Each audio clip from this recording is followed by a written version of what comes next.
Hola, buenas. Hoy os traigo una nueva entrevista al canal. Esta vez os traigo una banda de Portugal que descubrí, igual que otras bandas y artistas que veréis próximamente, a través de la publicidad de Instagram. Ellos son Icosandria, una banda que ya llevan algo de tiempo en la escena. Comenzaron con su primer EP homónimo de 4 canciones, lanzado en 2022, el cual tiene elementos de post-metal, shoegaze e incluso black gaze.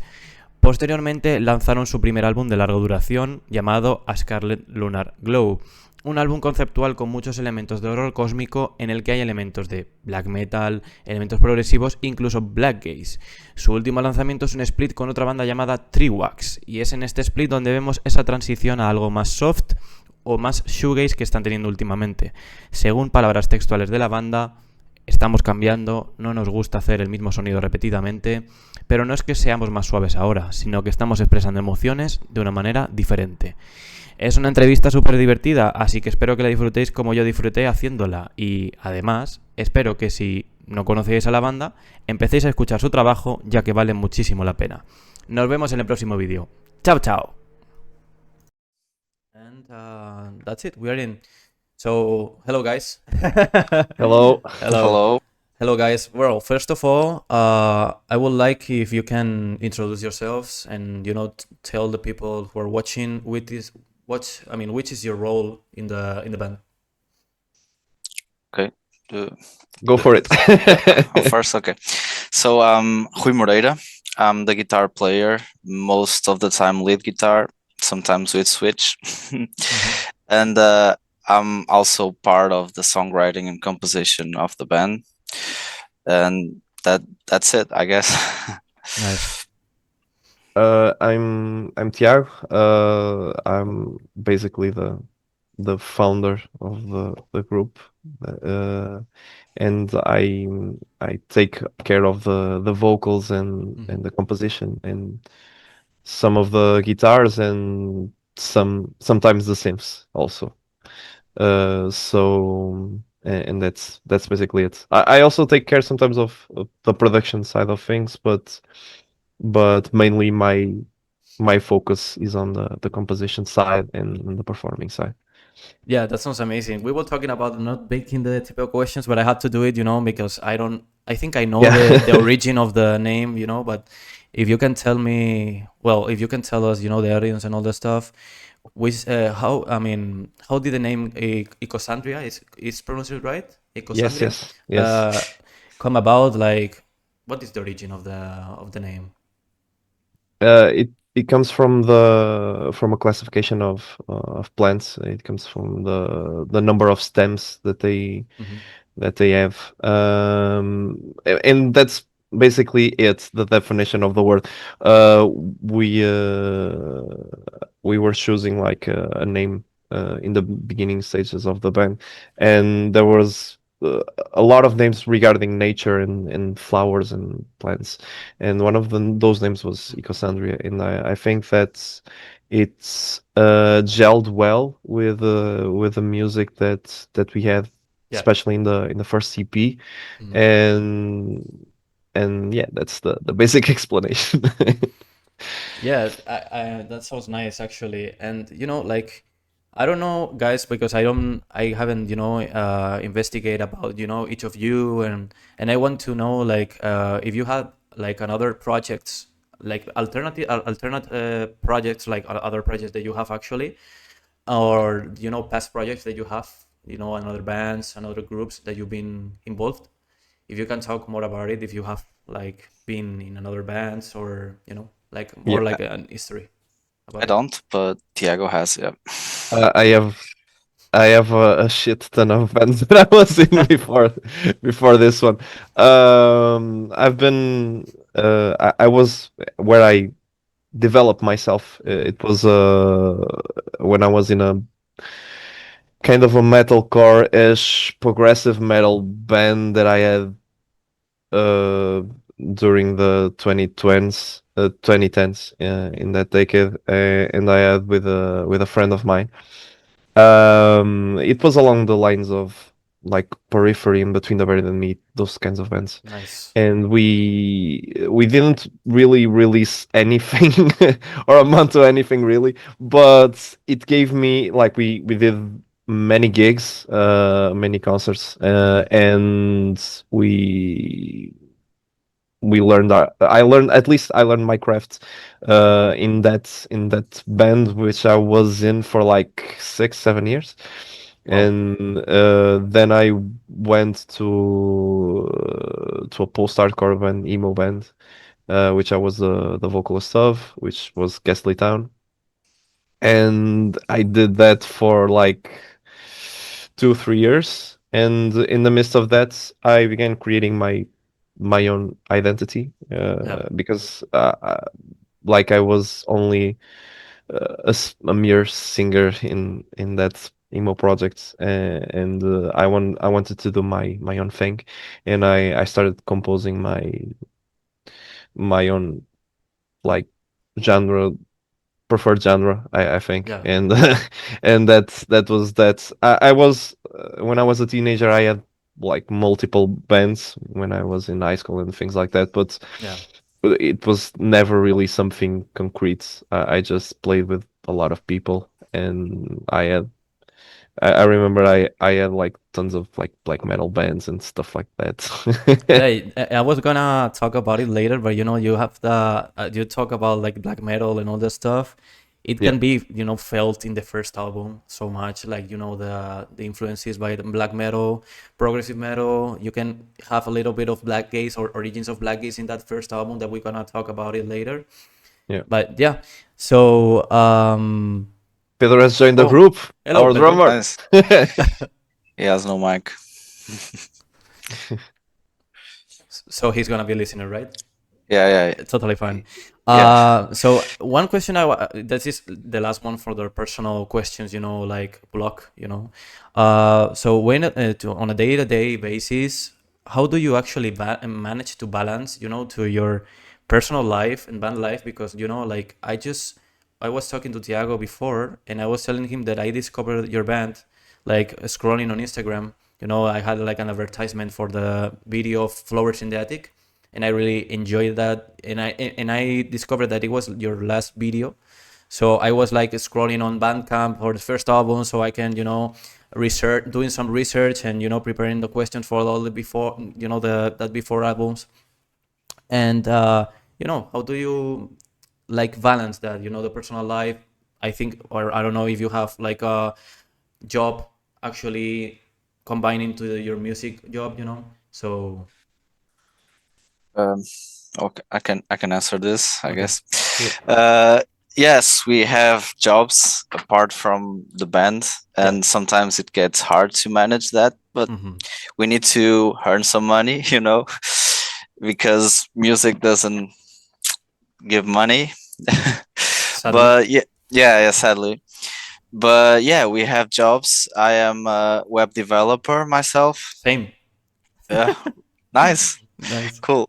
Yeah, so I work from home, and that really helps because I have more time to do other stuff. Mm-hmm. And when I'm home, I can just work on something band related, and I can just play music and compose things. Really, that really helps. But yeah, sometimes it gets hard to manage those things because it's a lot of things to think, and it gets overwhelming sometimes. But Yeah. yeah, it's life, I guess. We need to do things we don't want to as much, because to then have some time and money to do our hobbies and things we Mm-hmm. really appreciate, like music. I think that's it.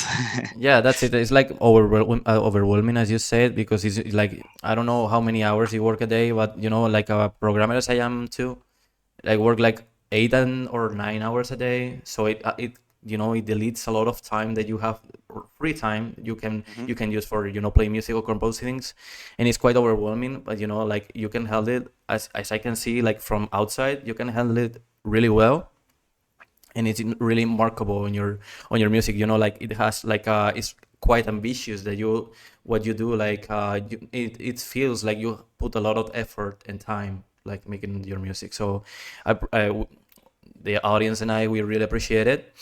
So well, I don't know if anyone else is gonna, like Tiago is gonna say about it, or I mean, Rui as a basically it all. Yeah. I think that it sometimes it gets kind of hard, you know.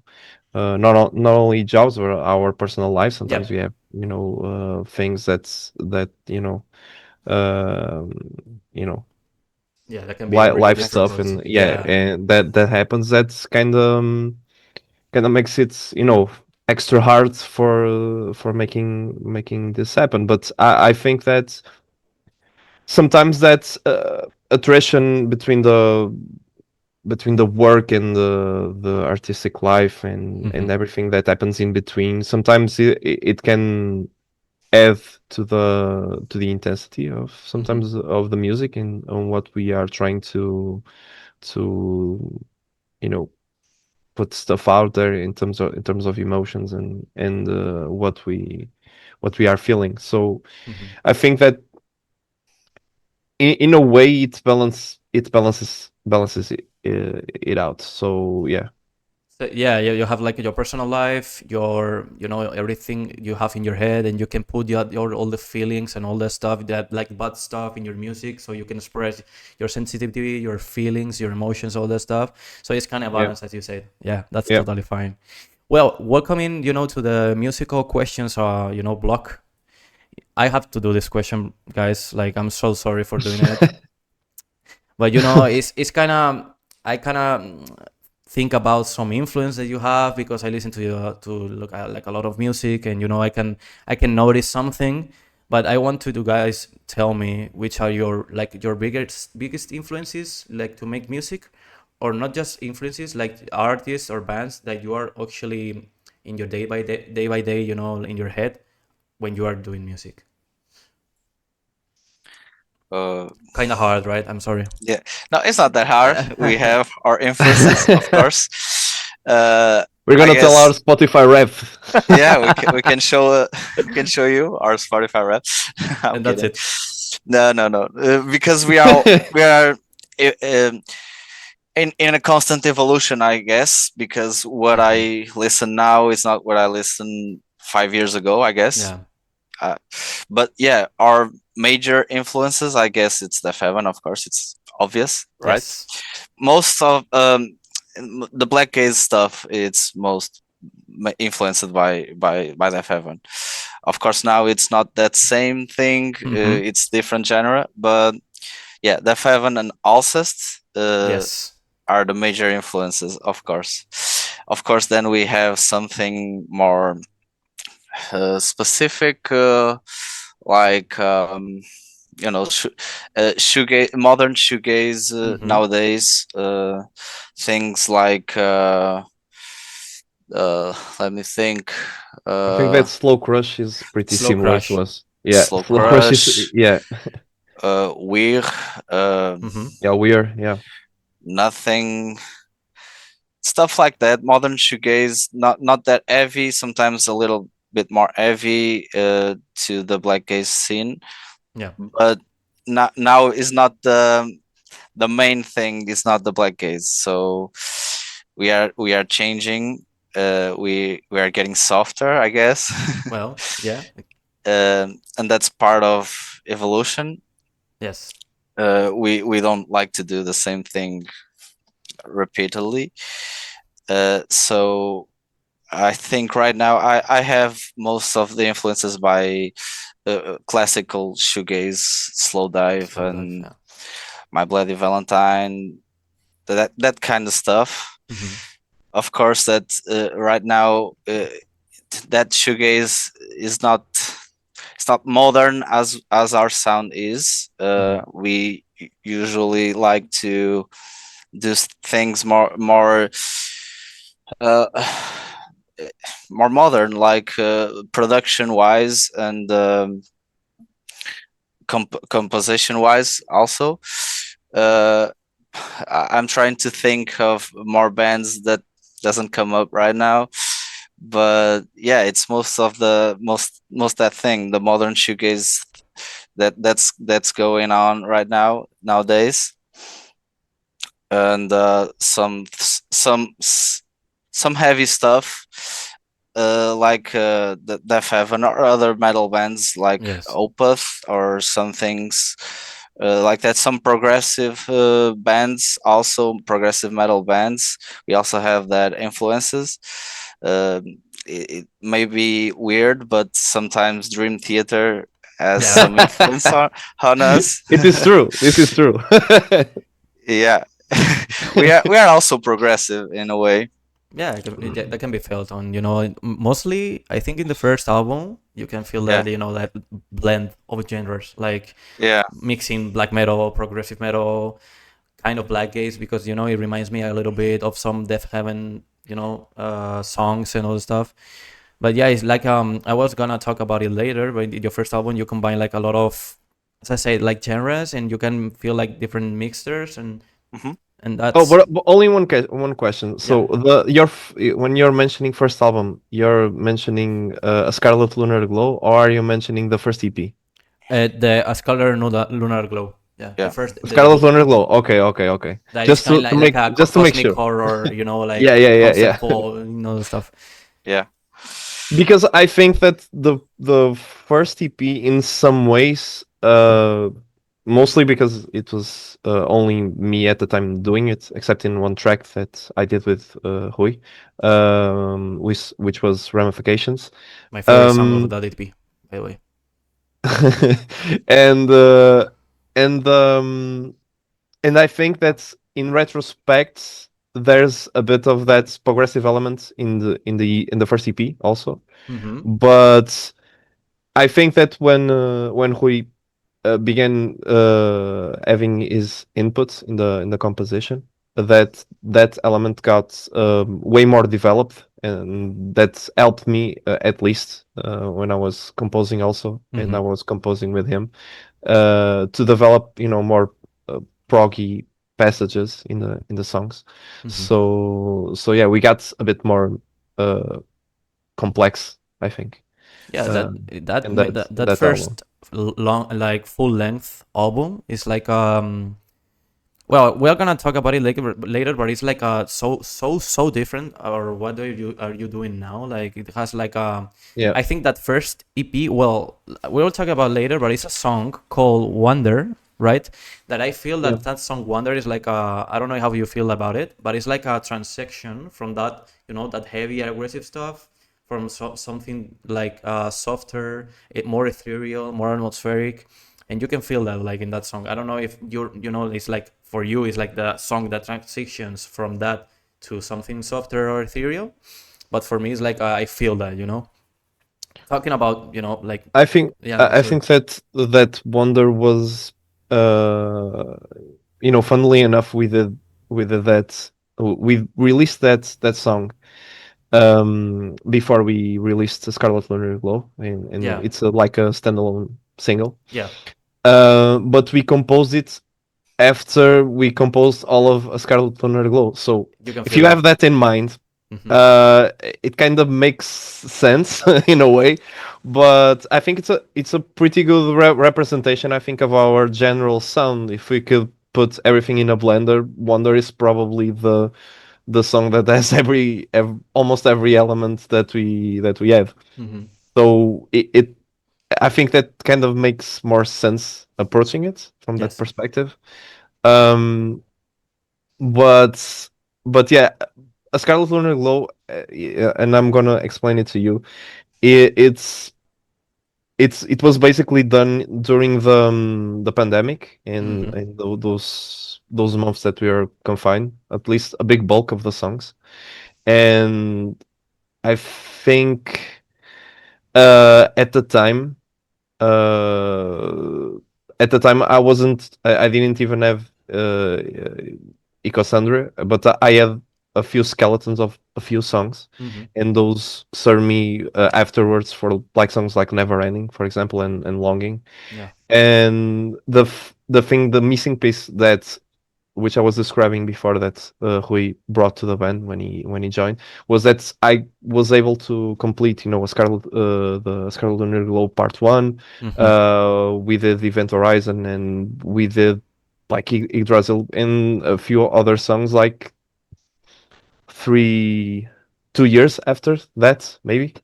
And so it was like a process of like the pandemic and the beginning of the band and songs that I didn't put in the first AP. So I did basically a selection of songs that encapsulated a kind of apocalyptic. So it's a bit of a concept Yeah. record. So that's why it sounds so specific because I think it was like our attempt at doing like a 70s prog concept record, but in our own way. Hmm. And I don't know if we were that successful in that, but that was the intention.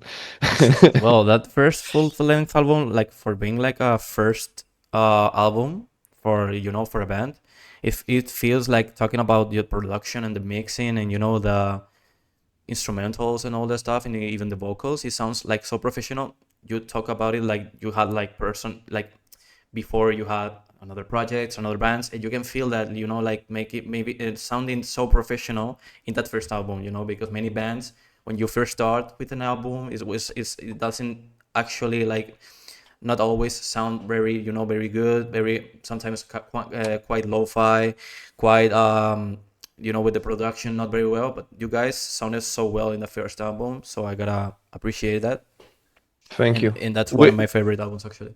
we don't we aren't that happy with the production. Yeah. We wanted to have a bit more you know polished a little bit. I think. Hmm. But yeah, I think that for what it is and what it was, I think that it serves a purpose, and Yes. it was very intentional, like Hmm. the flow of the songs and everything. And I think that it's like an album. I don't really know any other thing that's remotely close to the sound of that Yeah, album. nothing similar. So I think, at least in that regard, I think we were successful in doing something that is Unique, kind of unique. Yeah, unique. Yeah. yeah. So talking about like creative process, how can like how do you usually approach like the songwriting, the rehearsals, and the recordings, and like how do you usually like face like producing your songs? What is step by step kind of like making your You want to songs? know the process that we do right now, or Yeah, yeah, what? that's totally Yeah. fine. Yeah, Okay. yeah. Basically, now in terms of composition, normally me or Rui, we bring like skeletons of songs or Mhm. sometimes songs that are mostly already finished to the rehearsal room. We see with we will test them with Pedro or develop them with Pedro Mhm. sometimes and with Pinhal, and we basically, the four of us, try to build everything from 0 to 100% Mhm. in the rehearsal room. And after that, basically uh, I sometimes do demos of them. Sometimes I do that. But for the album that we are composing right now and for Void Intention, we basically started, recording some guidelines of the guitar tracks. We record the drums, and that's the Mhm. first thing that we do. Um, and after that, we go layer by layer and start recording all the tracks, all the guitar tracks, bass tracks, synths, and lastly the vocals. Mhm. And yeah, it's that. As simple as that. So it's not really. There's only one song in the new album that I think we've done in a really really organic manner. I think, Mhm. which I know that they know what I'm talking about. That that we done in the rehearsal room because I was having some ideas, and I think that Rui was also having ideas at the time. And we wanted to end the album with like a big bang of a song, Nice. and we actually achieved that, and I'm really proud of that one Nice. because it was really spontaneous, Mhm. and and that's kind of rare. Nice. I'm hyped up right now about that song, bro. Well, it has the same like type of question, but like you told me before that at first you were the guy who is making, like, producing and mixing, and the songs and the albums and all the stuff. So I only did the production side of. Sorry, interrupting. no, no, no, I it's only totally do the fine. production side of the, like, recording and putting like the sounds and everything. But I Okay. always mixed and max and sent to mix and master outside of my own ends because I don't have the mixing skills yet, at Yeah. least. Yeah, that's what I wanted to know, actually. Like, who actually usually, like, takes care of the all the producing of their Mm, songs or the albums, and how important is the production. It's mhm. so like important to conveying your emotion and atmosphere, because like, as you said, the production at the beginning, maybe it was not that polished at the beginning, but it was like kind of evolving to like a lighter, polished, and better sound, if you can say that. So Yeah. like, who was actually taking care of that, or usually takes care of the production and the mixing or the music? And well, that's it. That's the question. So basically mixed and mastered. Who mixed and mastered our first EP and our first album was Dani Valente Mm-hmm. from Caos Armado. It's a studio here in Aveiro, in Portugal.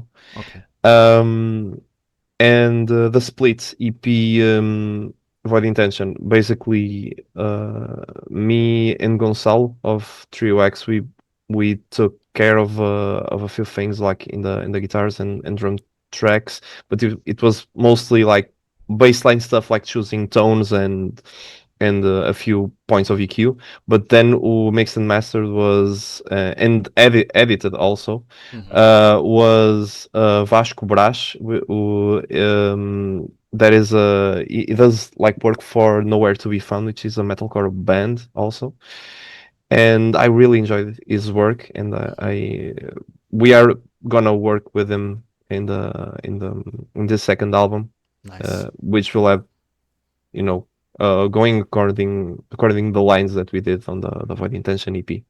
So that's why the difference of the production also.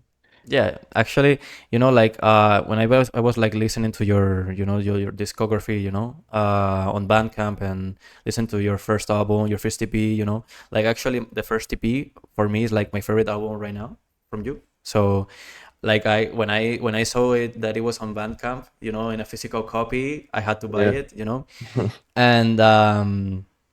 and yeah, that's one of my favorite ones of the year, actually, too. I don't know. I know that it's not from this year, but like, I really enjoy it. And as you said, you can feel that transition, to from the production at the beginning until the last songs, even the Flowers in the Attic. Like, it was for me like the first experience that I had, like, from of you, like, of your music. Mhm. So yeah, like, actually, talking about your recent releases, they now actually stand out to melancholic beauty, sensitivity, and emotional depth, talking about musically and lyrically as well. How conscious is this emotional approach when you are composing? Like you said that you, like, usually use your personal stuff, you, like, overwhelming stuff and headaches of every day, to burn them in the music, but more talking about how do you approach, I mean, how do you use that personal stuff to bring the melancholical and beautiful, and that sensitivity of the music? Uh, I on the lyric side, it's Tiago's works. Mm-hmm. I don't write lyrics, but I write melodies, I guess.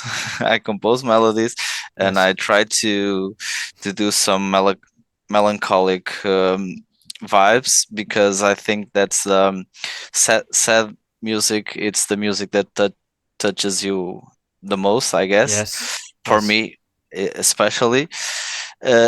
Even if you're not sad, it will sometimes get you an emotion that the happy music doesn't sometimes do to you. And I try always to have that feeling of melancholy, and to have some impact on the audience, and as also has on me.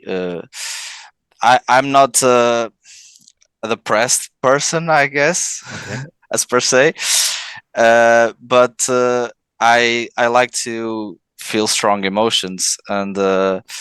I try to get that feeling with my music. I don't know how, it's just what I'm feeling, and I try to express that. Yeah. And yeah, sometimes it's what comes up from my mind, trying to do a melancholy melody. I think it's natural. I think it's natural. I don't have many tricks to this. It's just natural, I guess.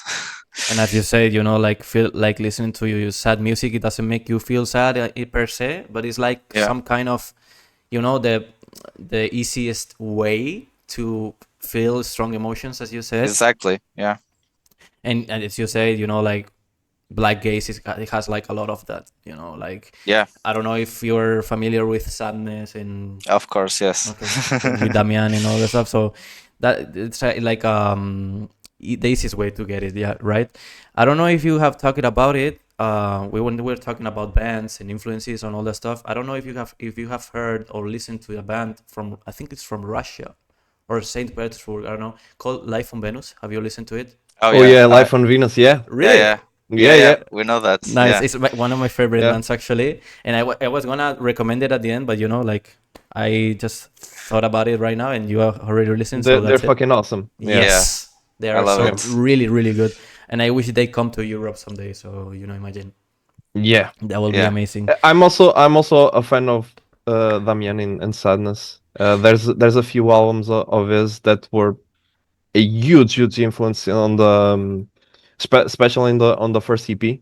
Yes. When I was doing it alone, I think there was a few songs that obvious that were kind of reference points, and Yes. also some Death Heaven Mm-hmm. songs, especially on Dreamhouse. That I had in mind, but I think that Damiani is monstrously talented Yeah, as it's a too much. musician. It's too much. The dude is a beast. So yeah, I love what he does. And if I'm not mistaken, he does his own productions in terms Yes, of mixing and mastering. everything. So you can really tell that he puts a lot of Effort. himself Yes. into his art. So I have like massive respect for him. Yeah, same here. You know, it was my first interview here in my channel, so I was like proud of that. And I wanted to mention it because it was like, you know, like if someone hasn't listened to Damian never, you know, it's like something that you must to do, you know. Yeah.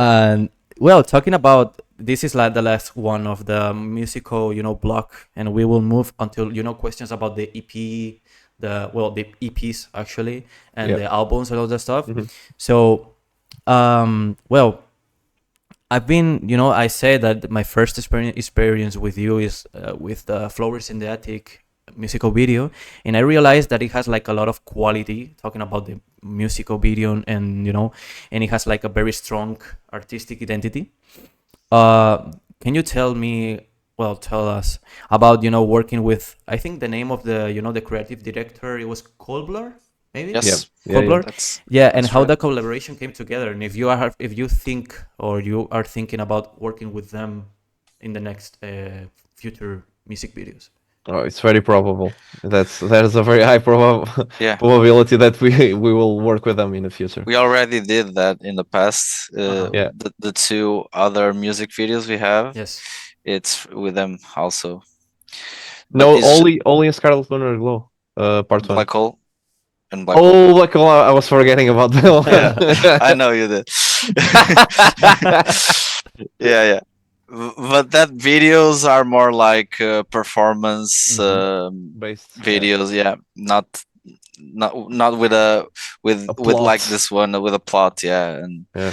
some artistic shots and that stuff. Yeah, they are very good, in their job, because we already knew them, because we worked with them in the past, and we already seen a lot of videos with them. They are really popular here, in Portugal, Okay. in this underground scene. Mm-hmm. So yeah, we already seen those videos, and we already know that they are great. And they we had an idea for this video, and they just make the idea happen just so beautifully. Yes. I didn't even know that this is going to be such a amazing work, like it was. Yes. um but yeah, they did all the shots, the vibes, the I don't know how they did this, but they did just so well. I don't know. I don't know how they do this. Yeah, I had to mention it because it's like you told me about, you're gonna make it like you're preparing a new album and all that stuff, and I guess you are preparing as well, or you're gonna prepare for, for the future, like music videos of that album or whatever. Mhm. And it was like, Yeah. bro, I wish if they have like if they do more musical videos about the new album, that would be amazing if they work with them, because it has like a lot of quality talking about art creativity and all that stuff. So that's so nice, guys. If you when you talk about it, Yeah. Most probably we'll work with them in the future. Yeah. nice, nice. Well, moving, like talking about questions about the EPs in the album. I've been listening to your whole discography because as I said, I discovered you like 2 or 3 days ago. Sadly, actually, because I wish I will have known you before. I love your music. I had to say it. And like talking about the Three Wax collaboration EP, it feels very special. It feels like that you went that like I feel like it has like a kind of soft vibe. That 3 songs that you have on that split.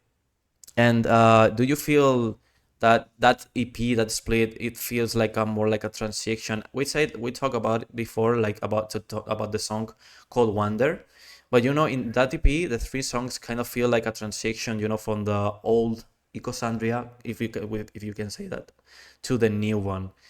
How do you feel about it? Because in that 3 songs is Flowers in the Attic as well. So yeah. Um, I think I can answer this one. Um, I think that since we has been in the band when we first joined, that there was like we obviously did enjoy like Black Ace stuff, Mhm. and having like a more metal side to our music, I think. But over I think the last 2 years maybe, our tastes have kind of changed, and I think we have changed a little bit as people also, and that has contributed a little bit to our change in sound Mhm. also.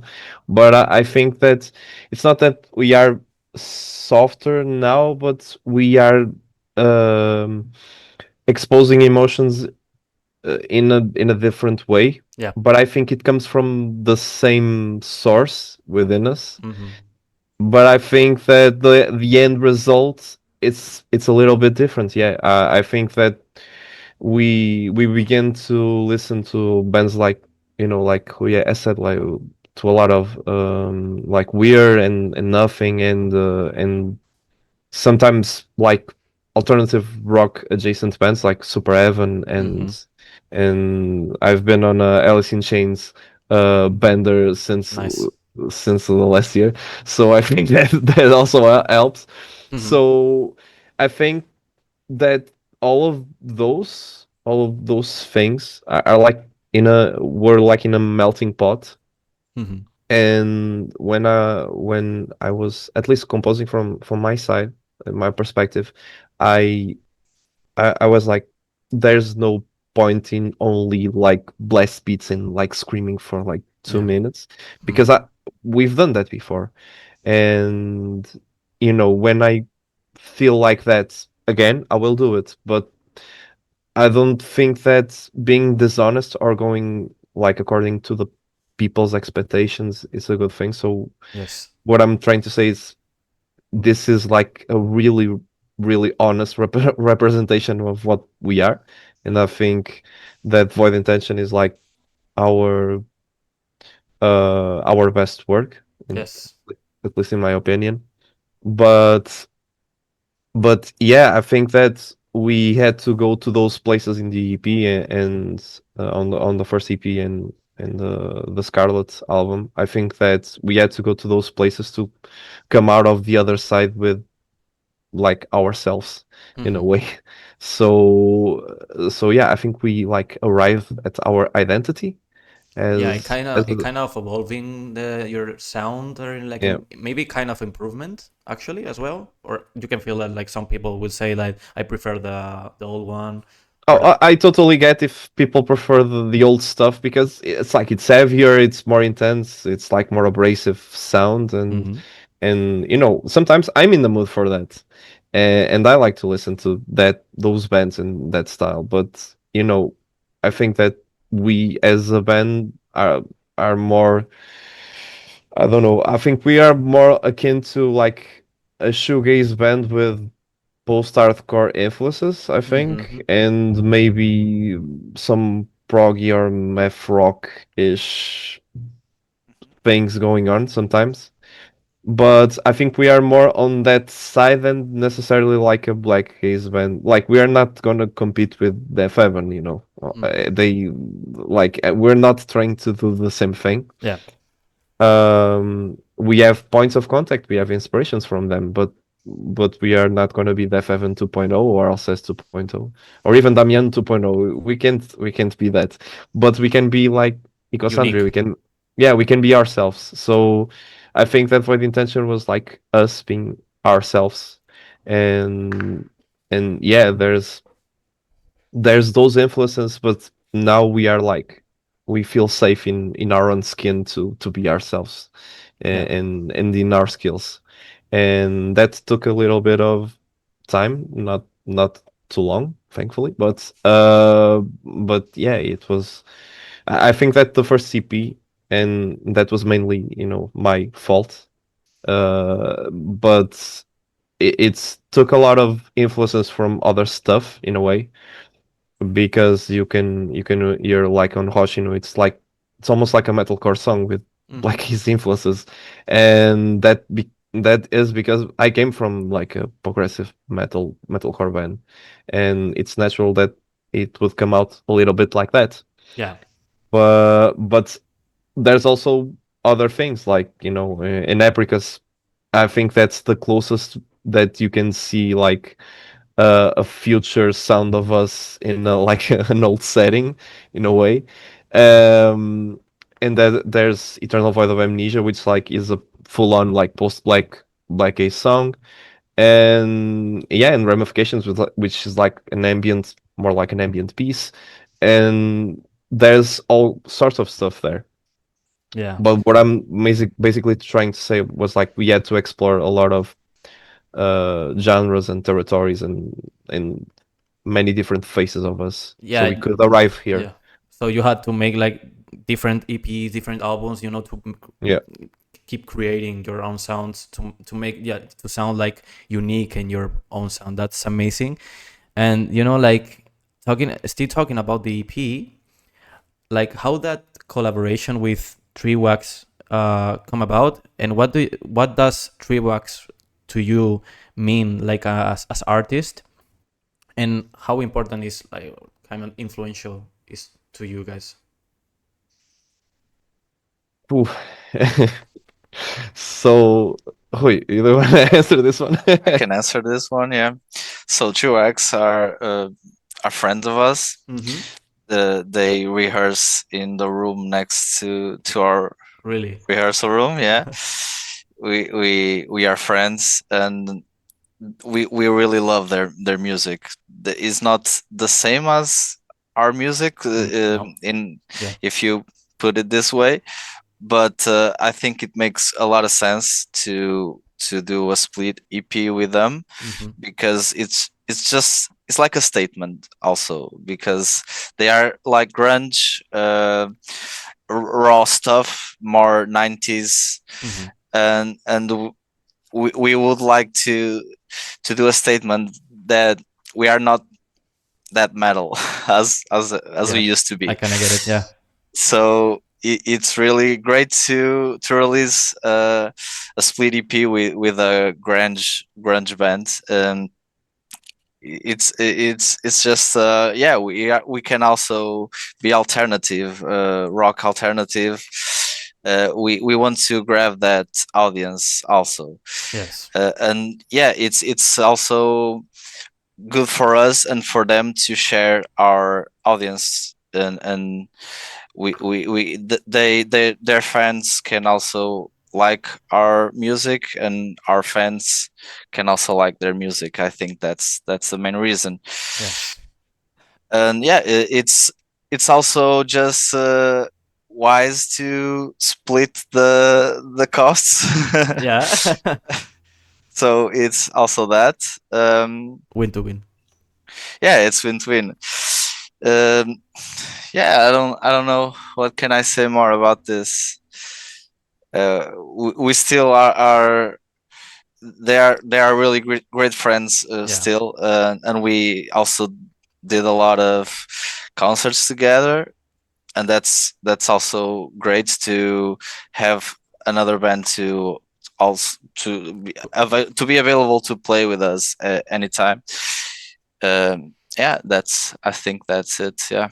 So it wasn't hard for you, like, to to adapt maybe to their sound, to make sense that it's a split, so there's not like a contrast between the songs, right? It I was think easier.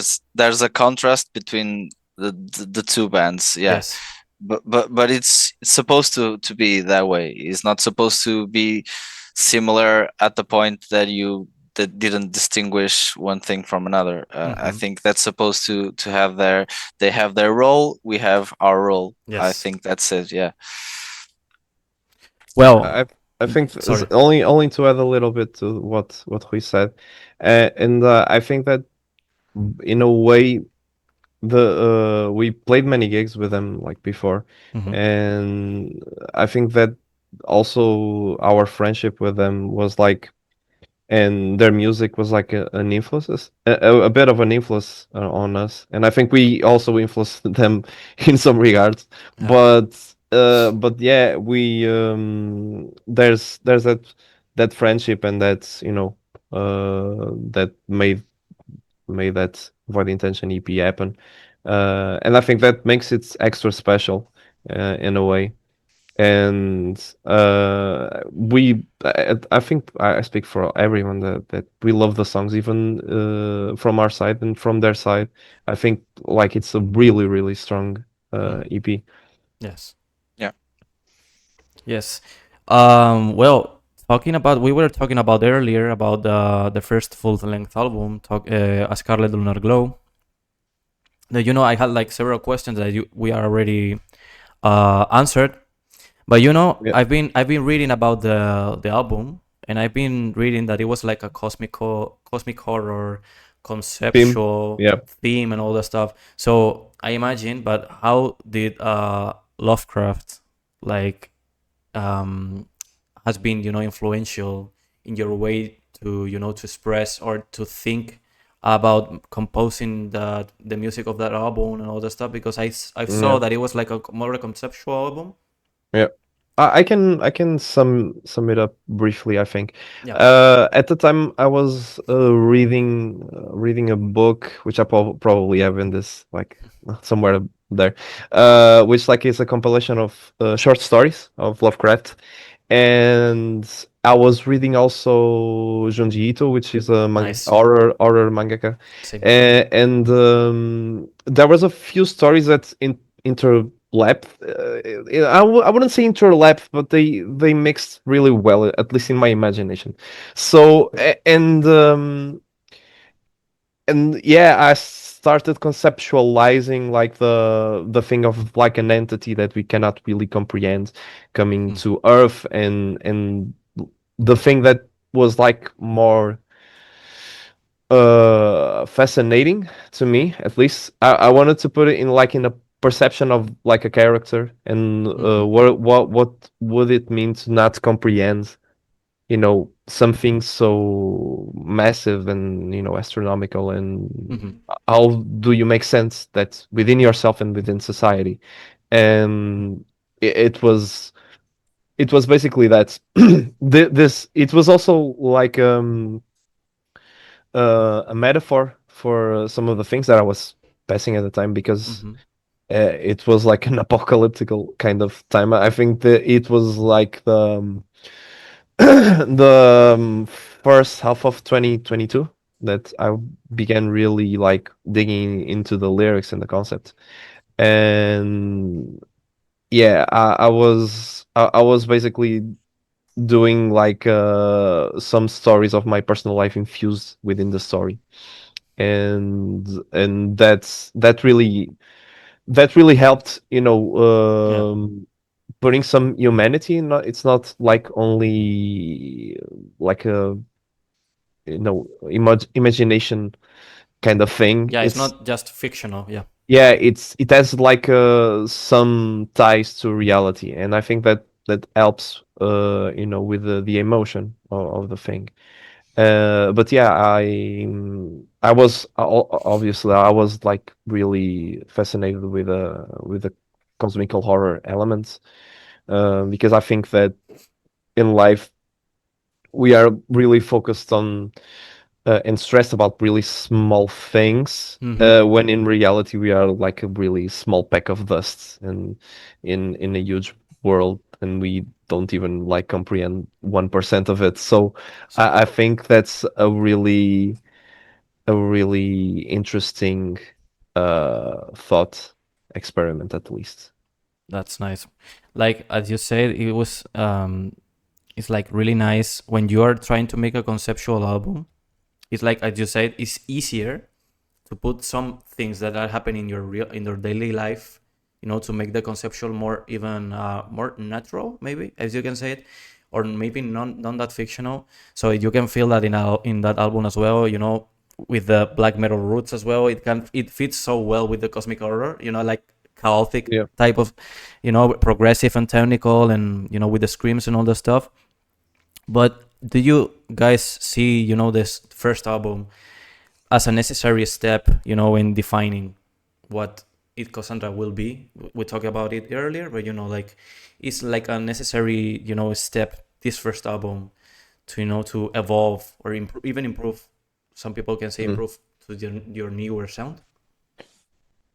I think that it was, I wouldn't say a one-off, that type of sound, because there's still, Yeah, there's I still think some kind there's of still sound. sides to that style that we that are part of our current sound. But I'm not, at least in my opinion, I don't think we will return to that band. Mm-hmm. I won't. I mean, I won't promise there wouldn't be ever again, because, you know, it can happen. Yeah. We always kind of do what we want, in a way. Mm-hmm. So I think that people can expect that we will be honest. We will never be dishonest in what we do. That I think that and Rui, if you Yeah. disagree with me, you can No, say no, it. no. But I really think that we will always be at least honest. That's the main thing. If that comes out as like a post progressive black metal album about, you know, entities and astrophysics or something like that, that can be it. But it also can be like, I don't know, an album about, you know, the color pink, or something like that, like an indie pop album. I don't know what we will It can do. happen. Yeah. It can happen, yeah. But you know, as we were talking about it earlier, you know, it's like you make music. Well, you make the music that you want to listen to when you are in you know, in some kind of step of your life. I explain. You know, when you said that you in the first album you were like in a different mindset, different, you know, different Yeah. musical taste and all that stuff. It's great that you guys like didn't like get stuck in some kind of genre, because it will be like really difficult for you like to evolve, because many people will be like, guys, like I don't like, maybe they don't, my audience won't like, like the music that we wanna do, in the future. Or maybe we can make examples. For example, like Death Heaven in the beginning, like talking about some other, for example, there was like the black gaze, the dreamy, and the colorful stuff. But Yeah. when they made like this last album, when a song like Heaven, that is my favorite song for that album, Yeah. Even. it's played is like so shoegazy, so kind of, it has like some, just a little bit of elements of black metal. For the people, it's like they're not doing like black gaze, that black metal mostly. I don't like it. Did you listen to Infinite Granite? Yes, it has that vibe. Yeah. Yeah. Like it's if I think that, and now I'm going to interview you for a little bit. Okay. But I think that, don't you think that Infinite Granite is, it's like, I know it's really different, but I think it's in I'm gonna just say this, but I think it's their best album. Same. Yeah, I It's better also than some battle share for me. that opinion. Yeah, I think in some ways it's better, but like, I know that people want that intensity. I know that people want the blast beats and want the Yep. chaotic stuff. But like, songwriting wise, at least for me, it spoke to me in an emotional way, like in a Yes. profound way. Yes. Did it speak to you in the same way? Yeah, sure. Like that album is like, well, it has like that sensitivity that maybe they will like not even trying to apply to their music. They were like, I think they were frightened a little bit, or they had fear, or to do different stuff. Do, And do you that, think do, yeah, do you think that, sorry, but do you think that they got back to their old sound because maybe the reaction to the Infinite Granite album, or do you think that they wanted, to actually go back to their sound, or because of the reaction of the people? I sometimes question myself that thing. Not, yeah. I don't think that they are, they lack integrity or anything, but that it takes a lot of guts to do an album like Infinite Granite, I For think. me, their sound, it was like, I mean, for me, they are like in like nowadays, like they don't give a Yeah. fuck about anything. Like Yeah. they are really like creating like a specific sound, a specific image, to the genre, to the scene.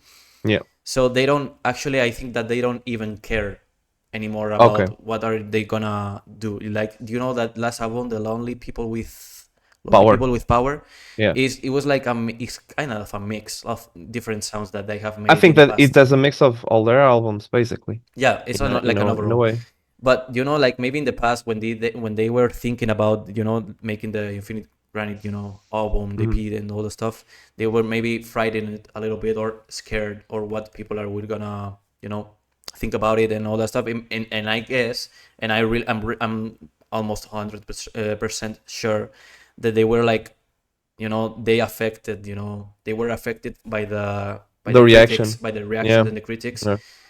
But I don't think, actually nowadays, I don't think that they are like in a like in a state that they should care about it. Like, Yeah. they make their unique sound, and they Yeah. don't give a fuck about anything.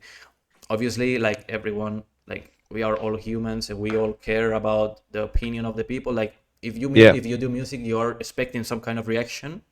Mhm. But they don't really, I don't think they really care that much, at least now. Maybe in the past they will be more like, you know scared or whatever. Okay. Okay. That's my honest That's opinion. okay. Okay, but it was fascinating to listen to that, because I was fascinated by the change Mm-hmm. in styles, and I found it interesting. Like, I like lonely people with power, but I think that there's songs to that album that could have been in the other albums. Sure. Um, so I don't know if if they were not like, we don't give a fuck, this is who we are, or if it was like, I'm gonna give the people what they want.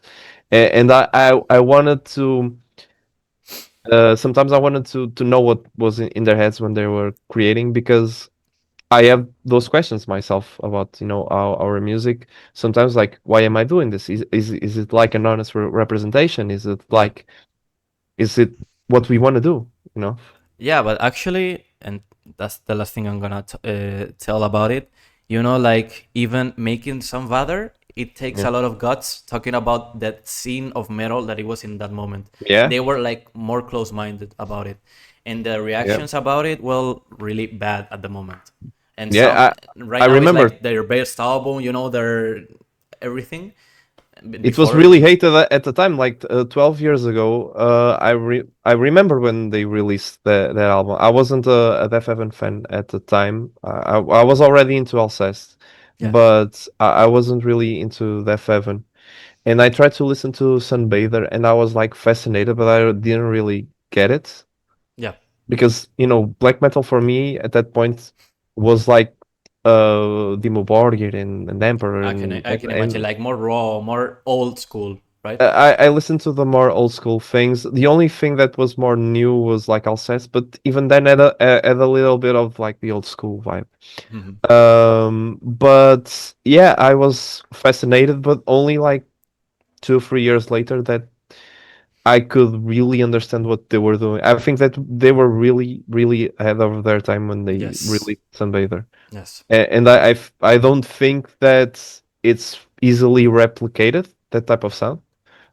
Yeah, and I really appreciate their bravery when Yeah, they did what they they did. took a lot of guts to Yeah. know to release that.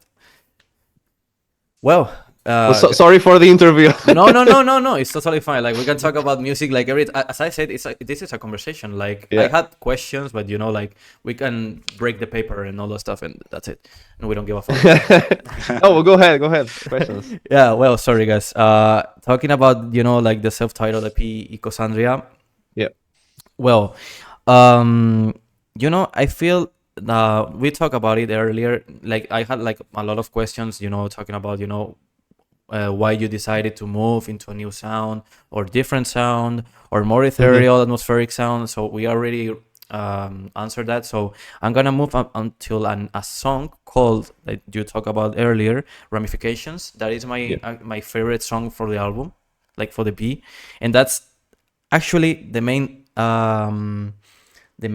how can I say that, the main reason that I actually bought the EP in a physical copy, because it's like my favorite song for the album. I mean, the full EP is like great, but that song for me is like the main one. Ramifications right now works almost like a breathing space, like a kind of interlude or something like that, in the Yeah. EP. Yeah. What role actually does it play in the overall narrative or emotional flow? I think that's and this is like was the first collaboration that I did with Rui. Mhm. I basically I wanted to have like an interlude in the EP, and I wanted to do something that was like a little bit different. So I tried to incorporate like loads of reverb and acoustic guitars. Yes. So there's no synths in that No, I mix it with that another song. question. Like I can explain myself. No, it's okay, No, man. no, It's no, no, no, no, okay. no. I will explain. I write all the annotations on in a paper, and Yeah. I move it to an AI so they can formulate like a little better, the Oh, questions, and they okay. mix the songs. Like that's Okay. my bad actually. Sorry, Okay. guys. Okay. No, I but I feel like I'm a bad fan, like a poser. no, you're not. You're not. You're okay. Uh, the only thing, the only thing that track has was like acoustics, and I put like a really loads of reverb, Yes. and me and Rui are like playing like a piece that's based on the bridge of the song of Eternal Void of Amnesia, Mhm. but we changed like I think that the last chord or the last few two Something chords. like that. Yeah. uh and and yeah, we changed it up a little bit so we could make like a mood piece in the middle of Mhm. the EP. And at the time I really wanted to incorporate Rui in the process, and I was like almost ending, and I was like, okay, this is like a way that I can introduce the composition side of things, and that was also one of the reasons. But the main reason was that I really wanted like an interlude on the EP. It sounds really good, bro. Thank you, man. Like honestly, like that's the main reason I actually bought the EP. But you know, like all it has for like 4 songs, right? Are Yeah. really really good. Like it's kind of a mix or a blend of how you've been doing in the past and what you wanted to do now. Like it really mixed really well. And yeah, talking about like we were talking about specific albums and EPs. And more overall, I was gonna I wanted to talk about the visual artwork, the art, the cover arts, and all the stuff because I'm Yeah. really interested about it. So who usually responsible for your visual artwork, like your album covers, visualizers as well, and overall aesthetic? Like it really is really good.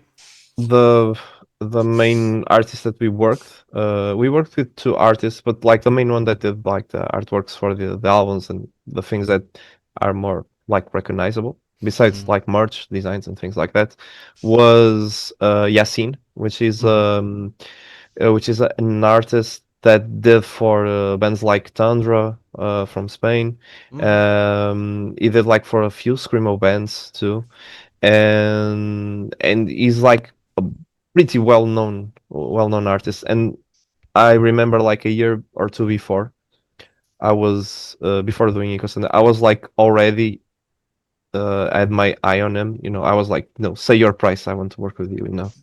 And like it was he what he did with his artwork was to me synonymous with our music, and whatever I said to him to do, he was like he basically done that like perfectly.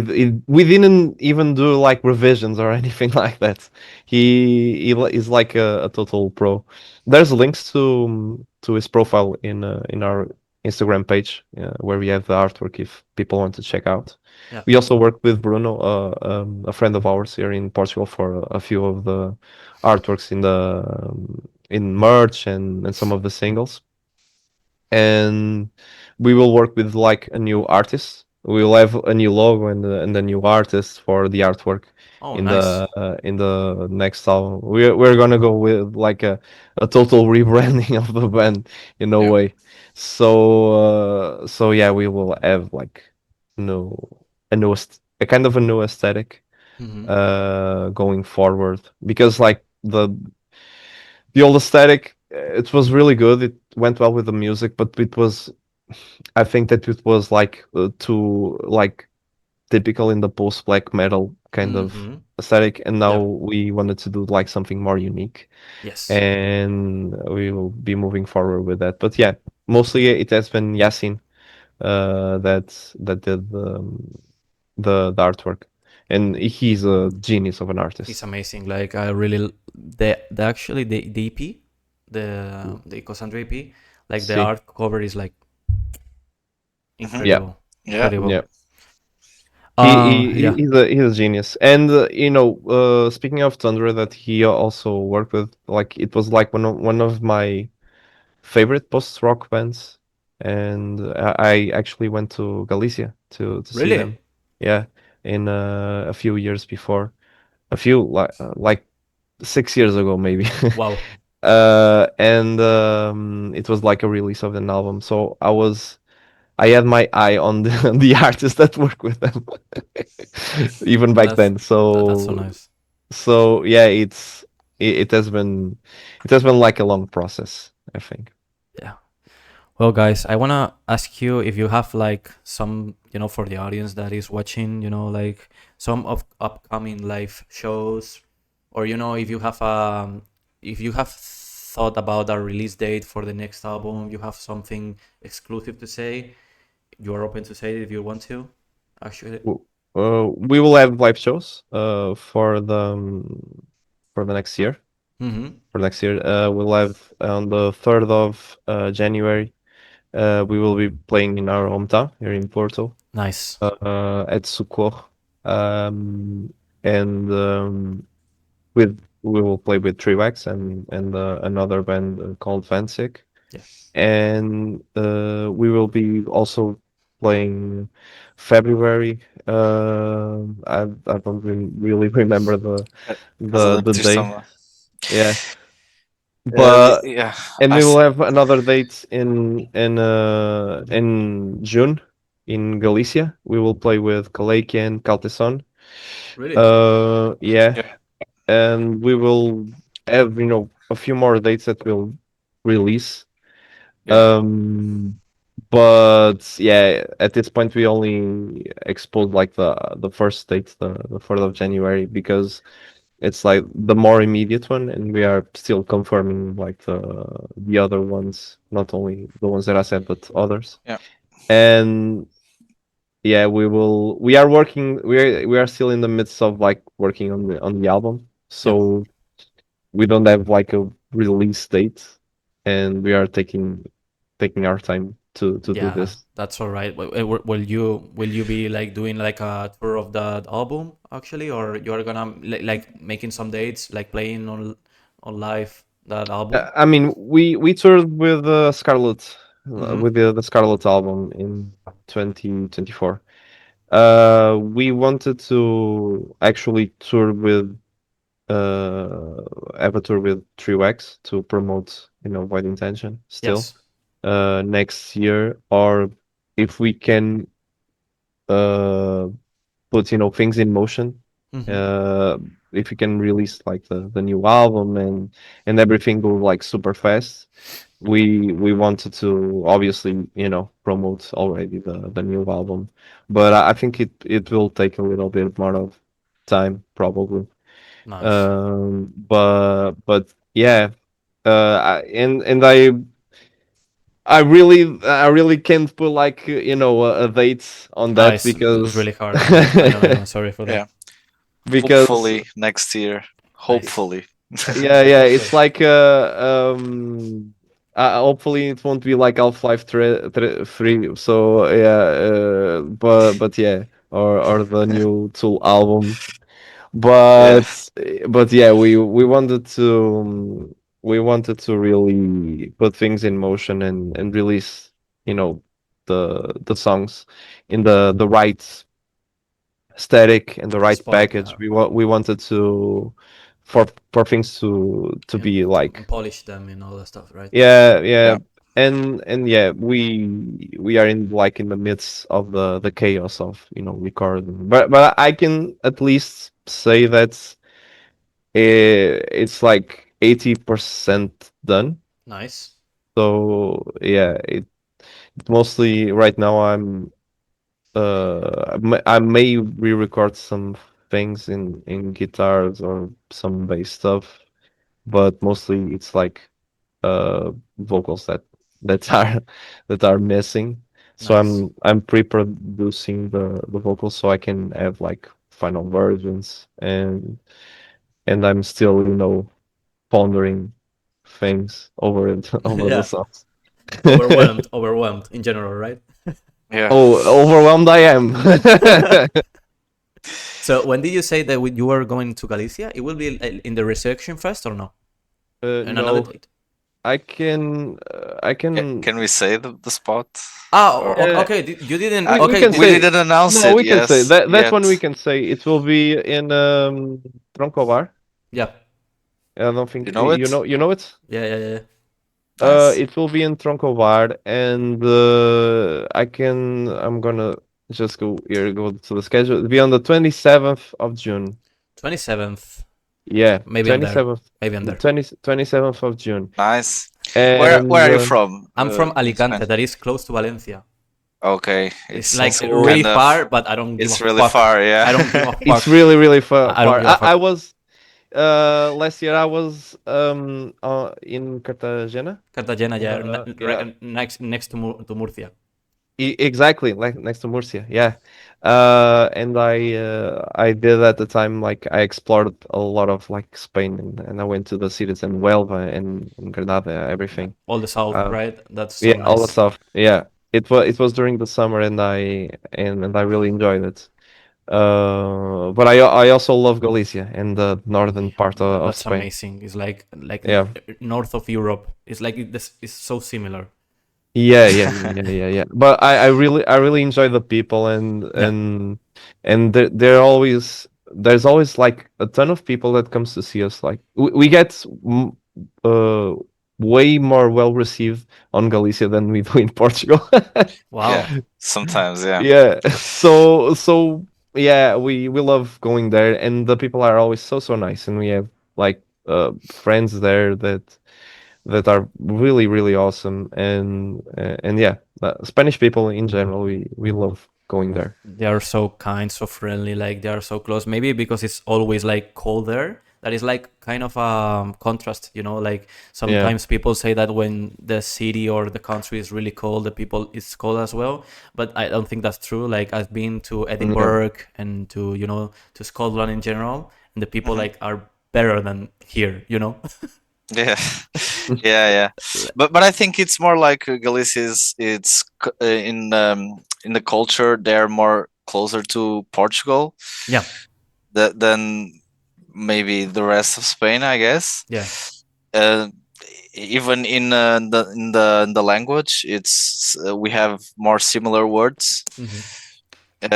Yeah, I think that they are like brothers to us. That's how they see us. That's how we see them. Yeah, you feel that Also, brotherhood. Yeah, yeah, exactly. Yeah, I'm not saying that the rest of Spain is not our brothers. I'm just saying I think we are just a part. we feel that connection more with Galicia. If we didn't explore that much of Spain in band, so yeah, maybe we have that connection because we went a lot of times to Galicia. Yeah, yeah, Yeah. yeah. I think that is like that is a good argument because we went like repeated times there. So I think that if you go enough times to a place, you begin, yeah, having friends and feeling it a little bit at Oh, home, you know. yeah, feeling yeah, like it's yours, some kind Yeah. of way. So when we go to Pontevedra or Vigo or something like that, we feel like, no, we're at home, we're cozy here. yeah, Yeah. And it's really strange because when you go to Lisbon, it's like completely fucking hostile sometimes. yeah. Wow. We are closer with Galicia than with Lisbon. Yeah, I rather go to play in Bilbao sometimes than go to the center of our country, because people in Portugal, there's I love our fans here, obviously, but uh the um, the general public in the Hmm. underground, it's like it's a bit different, and people are a bit more segregated in what they enjoy, and Yeah.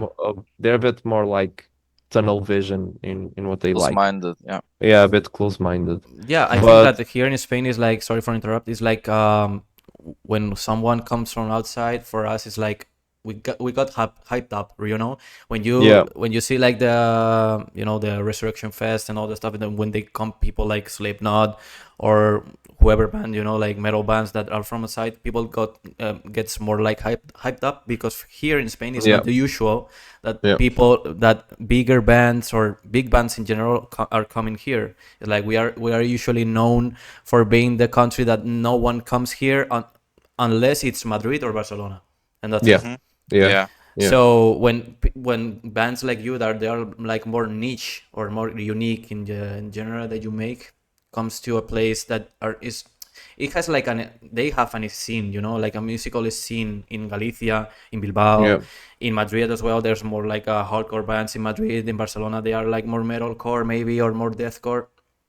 yeah, But yeah, that you feel more welcome because it's not typical here to yeah. And, to and be. there and there's also a thing we like. I talked about Stundra, which is a Spanish band, Yeah. and they were like a huge inspiration for me. But there's like other bands, and I think we will know what I'm gonna talk about. But we love Viva Belgrado, Yeah. and that's like of a fucking awesome band, man. Yeah. And like there's tons of like Spanish bands that we absolutely love, and we feel that closeness with also the country because there's a place for us, because they're adjacent to our genre, and we love their music. And I think that if people, that like that those bands and that type of music, they will surely like, enjoy what we do also. And I think that plays a role into this also. So yeah. Well, we will see each other on 27th, I promise. I can make a promise right now. Nice. All right. Thank We you will so be much. counting on you, man. We'll be counting on you. Yeah. We got this. And the last two questions, well, it's like a one question, but to to each one. I want to introduce this to to the next interviews, because it's like something kind of hard to answer. Like you listen to a different music. It's really difficult to answer this, but like if you can name 5 or 3 or 10, I don't give a fuck about the number that you want to mention about the 5 albums that mark you the most in your life, like they are like more remarkable, or your favorite ones, like that. Bro, man, I can do this. Yeah, I know. Or maybe That's they hard. define better the sound that you are doing right now. Okay. I think that if we go for our favorite albums, I think that we will go towards like a place that also influences in a bit, Yeah, in a a little kind of bit. way. Yeah, I a little would bit. say. Yeah, I have a lot of albums that are not influence for our genre or our music, but I do love them and I do listen to him a lot, like hip hop stuff and that. But I won't mention it because it's not for this matter is not relevant. Mention them. Mention Mention them. right now, or you are kicked. Okay. Honestly, That was Nevermind is one of my most streamed albums of all time by Really? Drake. Really? Yeah, I'm really, I'm serious. Oh shit! It froze. I just It's because- kicked him out, bro. You know what? You know what it was? He talked about Drake. And Yeah, and you know that the dark comes in, Kendrick Lamar closing the doors, Goes in- Oh, I'm back. Oh! I have light. I have the power on. Nice. So when you you have to say Kendrick Lamar 5 times, and the lights weren't. It's not gonna be out. No, I am Team Drake. I'm Team Drake. I'm Team Drake for real. I also love Kendrick Lamar, and I really love Kendrick Lamar before this This shit. stuff. Mm. Yeah. To Pimp a But Butterfly I is a get- fucking awesome album, man. Yeah, Yeah, 10 for real. And Good Kid, Mad City, of course. But yeah. since that beef, I'm on the side of Drake, of course. can understand. It's one of my favorite artists. I mean, it was my top 4 on my rap this year. Yeah. So Nice. Like is here, for example, here in Spain, there's a guy called John Beef. There is like a trap artist, and like talking about trap. It's just dedicated, to make trap music and reggaeton music that is like so different of what I listen like generally, and it's my favorite artist as well. Like you can listen to anything. Like I think that many people still like quite close mind, when some metal guys talk about, like other artists or other genres that are so different, what are they doing? Yeah. But Yeah. it's like it's totally fine, bro. Yeah. That's for me is like my my sentence is, when the more music you listen to, the more you can apply, to make more music. So you can Yeah. have like different influences for all the places. Like Yeah. maybe on composing, you are listening to a guy that, or an artist that is not the same genre that you are doing, maybe, or pop or rap even, or hip hop or whatever, and you can get the idea of they were doing, or some work they've done, and you can apply that maybe in the production, maybe in the composition. So that's like it's Yeah. You I really do love music in general, and I like to give it a try in every genre. Yeah. And yeah, I listen to a lot of music, and I think that that's a pretty good way to get influenced by the other artists and music around the world, I guess. So yeah, I don't like that close-minded people that only listens to one kind of music, and It's so boring it as well. yeah, it's kind of boring. I I also agree. like to I like to explore everything. Yeah. I um I can go about my albums, but I have now I'm gonna interview Rui. I want to know the other albums that are on your top 10. Or top 5 or In top 3 or whatever. I don't care. Whatever, okay, whatever. Go for the top 5 if you wanna. in Rainbows, Nice. Radiohead. Radiohead, Nice. nice. That Let's album, go. of course. A lot of albums from Radiohead, but In Rainbows, I think it's my favorite one. So let me think. It's like the greatest albums of all time for me. So it's kind of hard to. Okay, so maybe I will go with. No, wait. This is so hard. This is so hard. He's like choosing I'm checking. his I'm checking favorite my child. Spotify. I'm checking my Yeah, Spotify it's right really now. difficult. If you listen to a lot of music like us, it's like really Yeah. difficult to Yeah. name an album. Yeah. Yeah. It really is. So yeah, I'll go with Infinite Granite, of course. Nice. I'll put that in. More.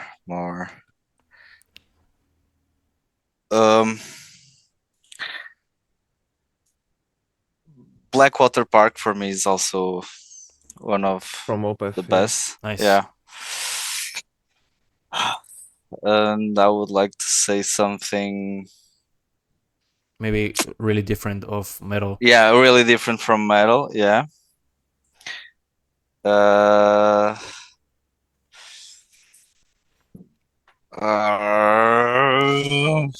I can't. To help you I out, can't choose. my favorite album, like of all time, one of the 3 ones, it will be like Homogenic by Björk, Hey. Oh, for example. That's a really good choice. Yeah, really good choice. So I would say something like. It's hard. It's really hard. If that's it, that's it. I can name you like Go more go 10 for the albums, go for the but honorable mentions. Yeah, honorable mentions. that's it. Okay, honorable mentions. Okay, I can say.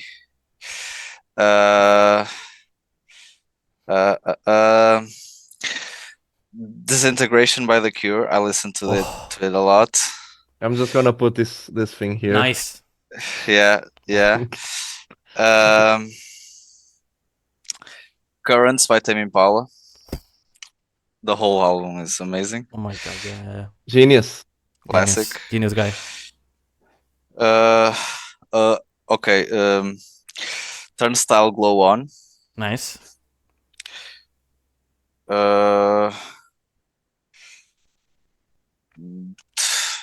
Maybe okay, yeah. Slovakia, of course. I Of have course. it in 3 different formats. I forgot. so- Yeah, I forgot it. I met them actually a Slow Dive on Madrid. Like I was in the Really? Yeah, this Nice. is like an can I say that? Like it's like I was in the concert was like 7 p.m. and I was in the queue like at 12 p.m. That was 7 hours before. So when I was like waiting there, there was the the tour bus of them, and they were like going out, going in, and I was like, guys, can we talk each other? Can we have a conversation? And we were talking like we were friends like all the time. Like for me, it was like the best experience I ever had. Like talking with Simon, that is the drummer, talking with Neil, talking with Yeah, everyone. Neil, man. Oh Yeah, shit. with Neil and Rachel as well. Like I had like how can I say that, like a card, like a big card that was like, let me play Sleep on drums, because it's like that song is like really difficult to play for them. Like they haven't played it live like 2 times at least. It's like a demo for the first EP. It's called Yeah. Sleep, and it's my favorite song from them. And it was like quite difficult, like being in the concert. And Rachel was like blowing me kisses all the concert, bro, in the first row, because they knew that I was talking to the drummer, and I was saying like, guys, can I play the song? And the drummer was, I'm okay, but I don't know if they are okay with it. And Rachel was all the concert like blowing me kisses all the time, and for me it was like goosebumps when I think about it. My heart would course. melt at that. Yeah. Really, for real. Yeah. Okay, I think I know what my 5th album is. Oh, you got this. Yeah, Oh because shit! Let's I go. forgot it, but it was my most streamed album this year and last year, I guess. It's Skinty Fee by Fontaines DC. Wow. Ah, Nice. know it. I know Tiago doesn't like I Fontaines. don't like Fontaine CC, but I respect it. I know. Yeah, I it's I'm addicted to them since I know them for like the last year, I guess. Yeah, Mhm. I think it was. When was the slow dive at Predescora? it was last year, August. Last year, yeah. Yeah, So yeah.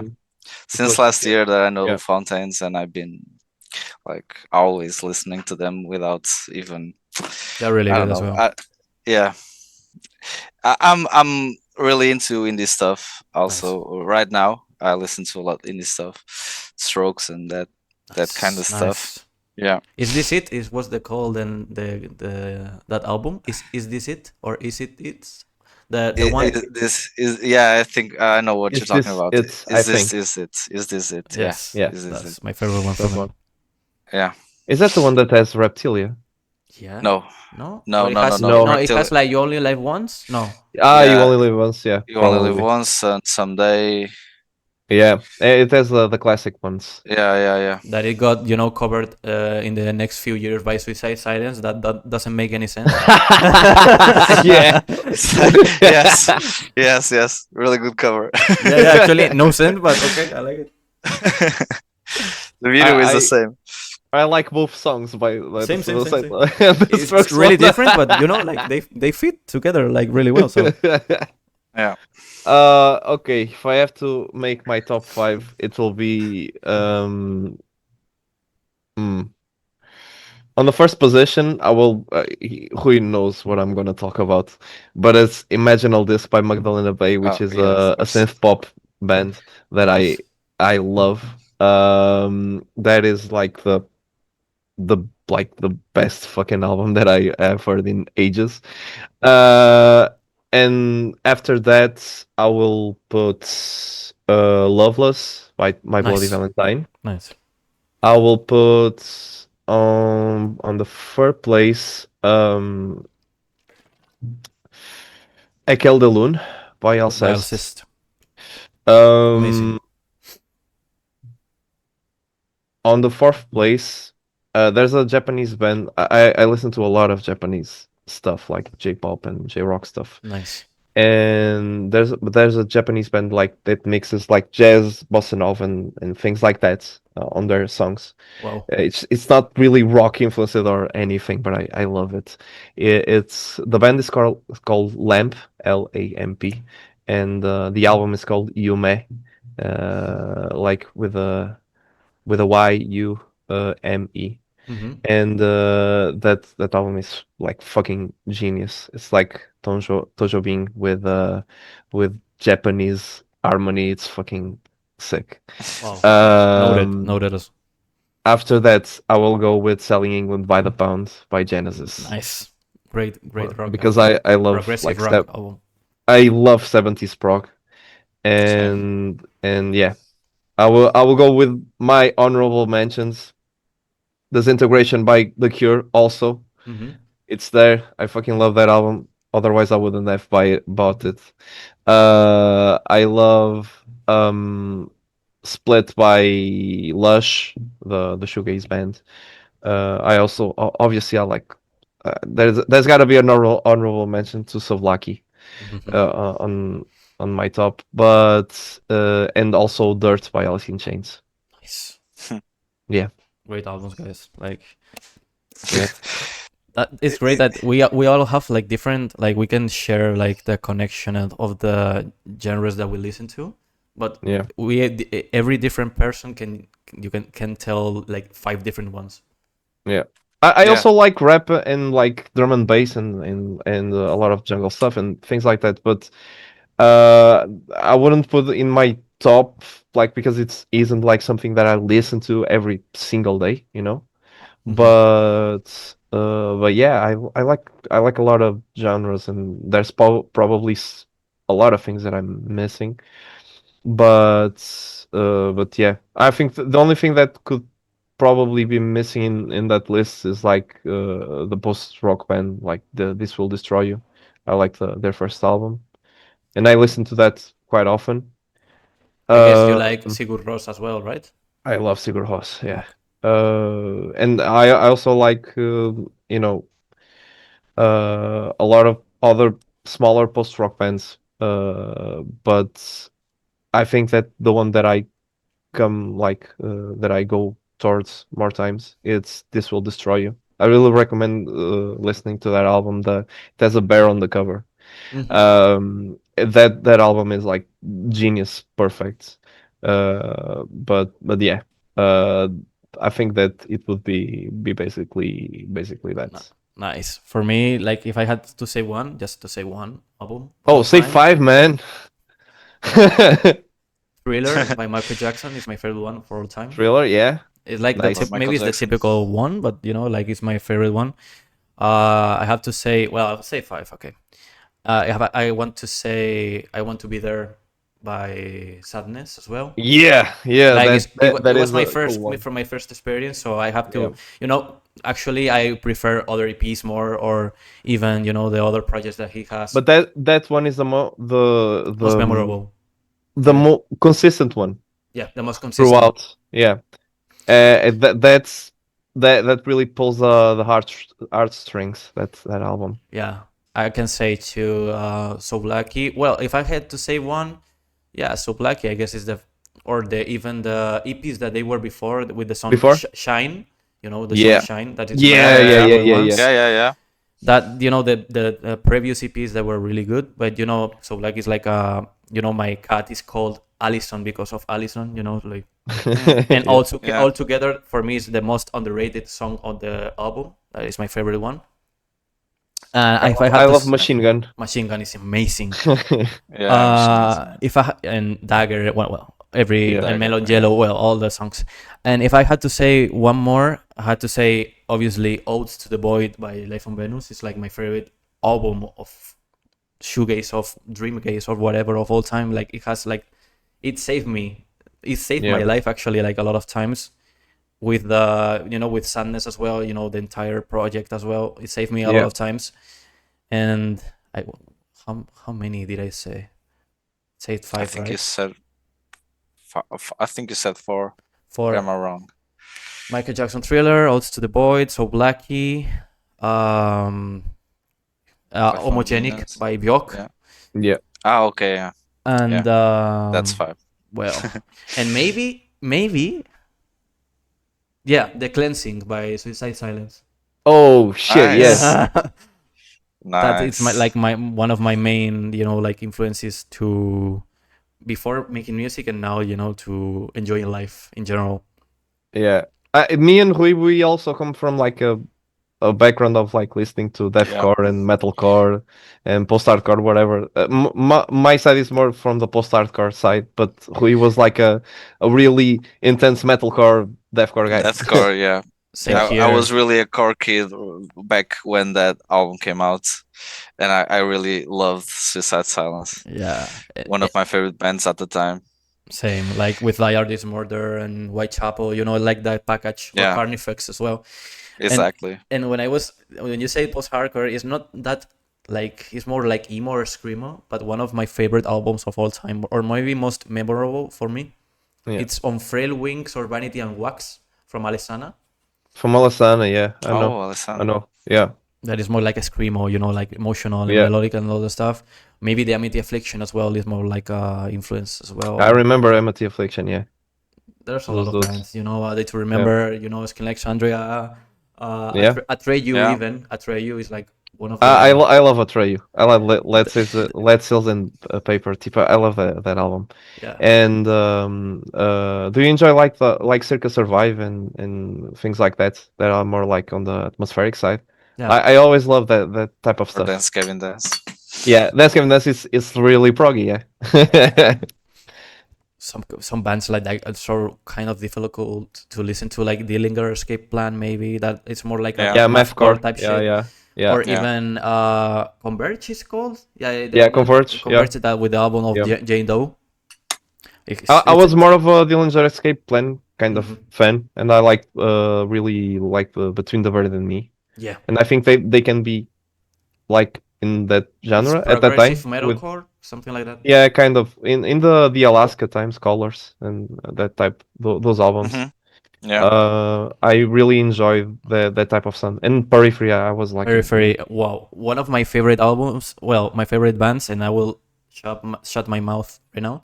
It's Ocean State, Alaska.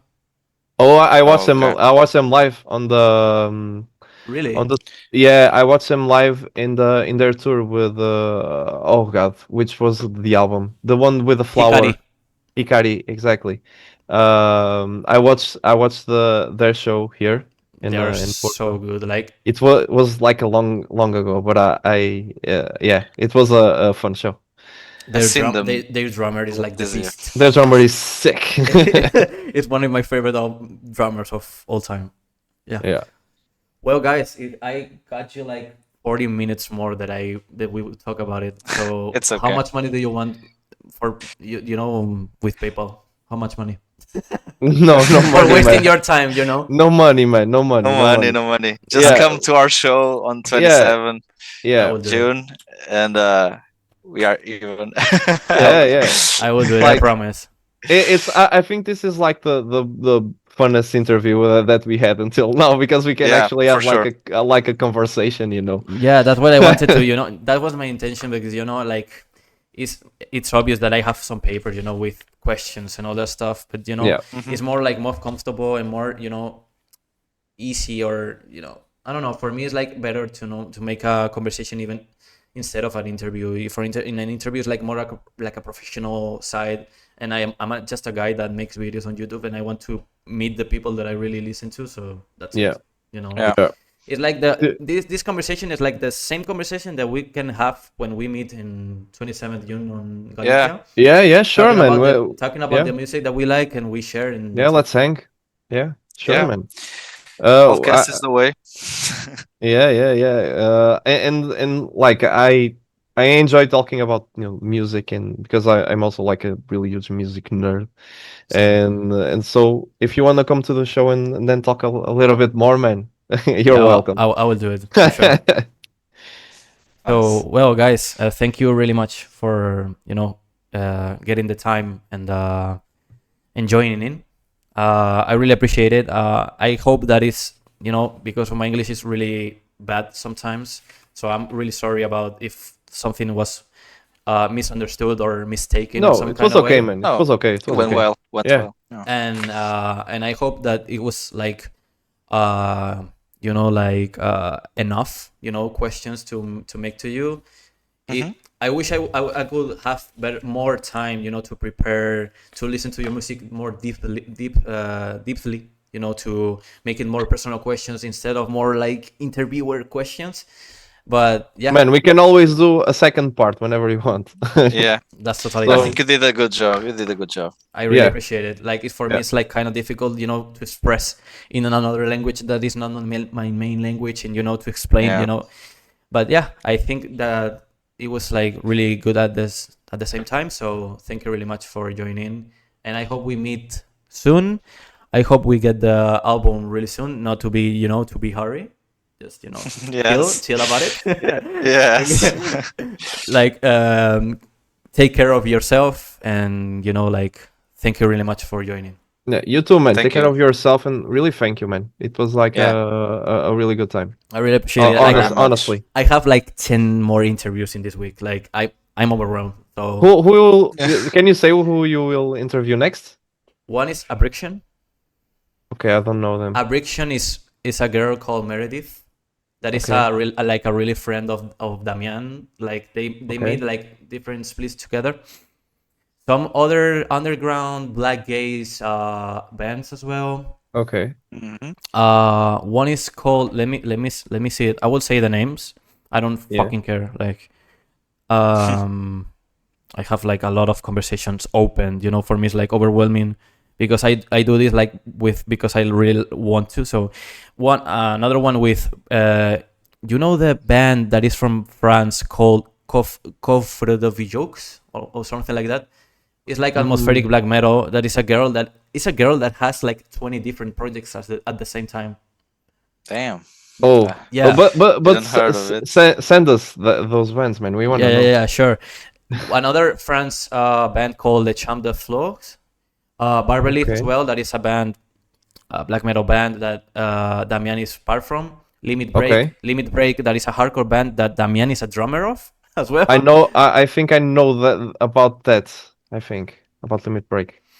And you know, like there's some, you know, like Ultraluce. That is a black gaze and shoegaze band from World Project from Italy. Okay. You know, this is the most for me not the most interesting one, but for me the most like happy that I am for making it. Yeah. Warm Shepherd, bro. It's like a blackened deathcore band. That is my favorite Okay. one. Like it's like quite similar to Lorna Shore, something like that. Okay. But it's Okay. like more heavy, more like the screams of the growls are like more from hell, you know. Okay. Okay. And well, I don't know where Man. they're gonna be. Maybe this week, maybe the next one. But you know, today I make two more, so I'm quite overwhelmed and exhausted. So sorry for that as well. Oh, you have nothing to say sorry about, man. The greatest of luck towards your project and everything that you're doing, man. Thank you very much. Honestly. And honestly, I hope we meet soon. Maybe Yeah. at 27th of June. And well, as I said, take care and thank you very much Yeah. for joining. Bye, man. Thank you very much, Thank man. you. Take care. Take care. Bye. Thank you very much. Bye. Thank you.